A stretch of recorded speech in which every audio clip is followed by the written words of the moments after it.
Hola a todos, bienvenidos. Yo soy Sabri Manuel López Osuna, estudiante de la carrera de Turismo Sustentable y Gestión Hotelera en la Universidad del Caribe, aquí en Cancún, Quintana Roo. A continuación, les voy a presentar la unidad 1 de la asignatura de Economía Turística. Para empezar, vamos a iniciar con la definición de qué es la economía. Bueno, es una ciencia social que estudia la forma de administrar nuestros propios recursos y así poder satisfacer nuestras necesidades humanas. También entendemos que se dividen en tres o se relacionan con tres conceptos más, los cuales son el hogar, la economía y la administración. En el hogar se relacionan para poder depender de los ingresos que uno tiene para poder solventar los gastos propios y pues gastos propios de la familia, del hogar, y en algunas otras cosas que tengan que ver con, pues, con el hogar, claramente. También en la relación con la economía es objetiva entre ciertas personas que tienen que ver con la producción, el consumo de bienes y particularizar en el trabajo. En la administración, ambas buscan un crecimiento monetario para la organización, ya sea propia o ejecutiva. También se relacionan con tres agentes, los cuales son familias, empresas y gobierno. ¿Cómo participan? Principalmente en el consumo de productos y servicios, eso es con familias. ¿Y qué se logra? Pues se logra consumir y se encarga del recurso productivo. Con las empresas participa produciendo y sirviendo y que logra pues producir los recursos para las familias, claramente. Y por último tenemos el gobierno, que se encarga de estipular el costo de los impuestos y logra establecer y regular la cantidad de dinero y mejorar en el bienestar. También vamos a hablar acerca de la economía abierta. ¿Qué es? Bueno, pues es la economía que interactúa con las demás economías de cualquier parte del mundo.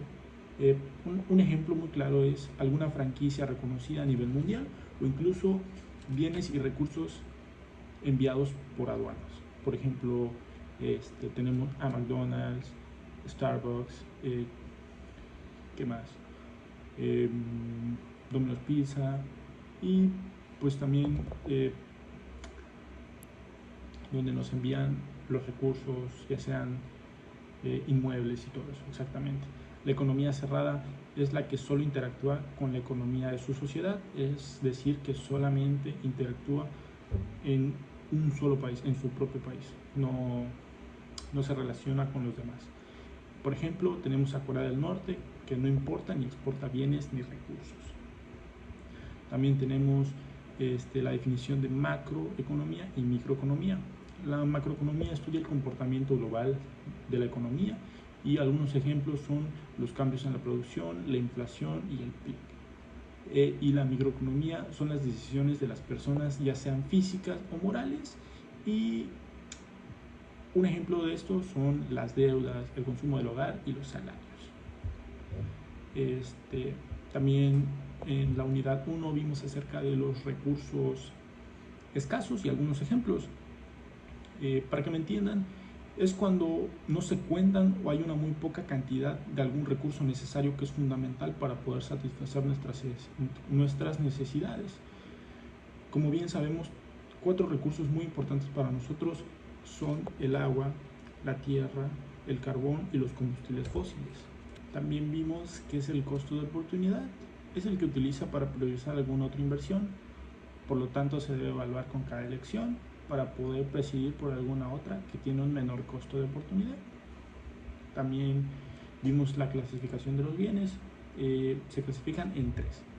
Los bienes de consumo, que pues como bien sabemos es la comida, la ropa, los electrodomésticos, los automóviles y alguna que otra chuchería.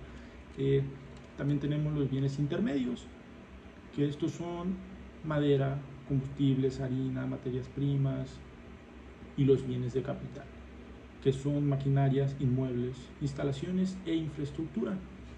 También hablamos acerca de la especialización, es la concentración en una actividad o profesión para poder reunir un conjunto de habilidades, conocimientos, experiencias y talentos que le permitan desarrollar a uno o a más con mayor efectividad.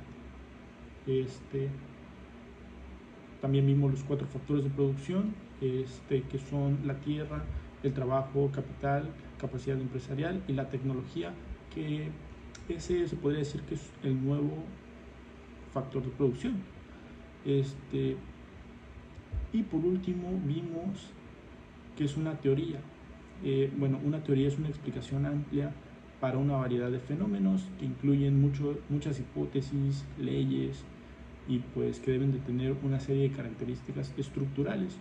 Deben ser concisas, deben ser sistemáticas, deben ser predictivas y deben ser apreciables de manera amplia.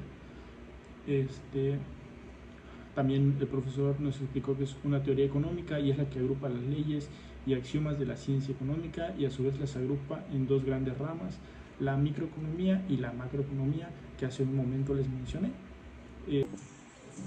Y un ejemplo que podemos tener de esto podría ser el esclavismo. Pues el representante era la clase dominante y estuvo en el periodo de entre el siglo XVI y a finales del siglo XIX. ¿Qué era el esclavismo?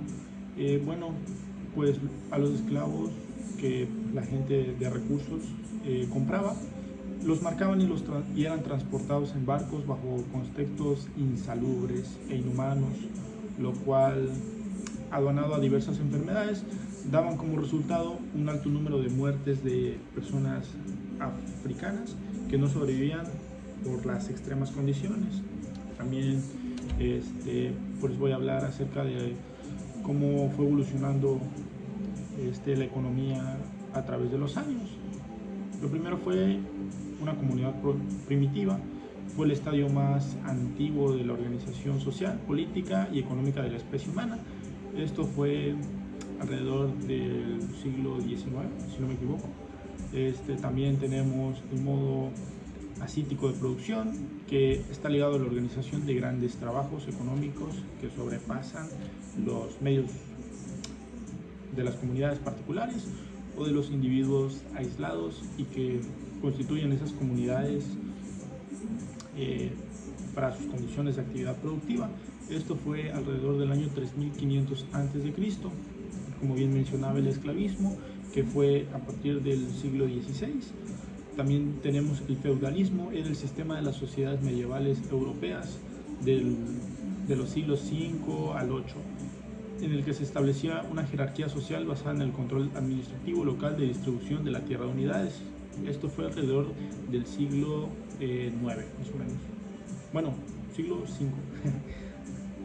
También tenemos el mercantilismo, este sistema económico que tiene en primer término al desarrollo de comercio, principalmente al de explotación, y considera la posesión de metales preciosos como signo característico de la riqueza. Esto fue alrededor del siglo XV. Alrededor del siglo XVIII se dio el sistema fisiócrata.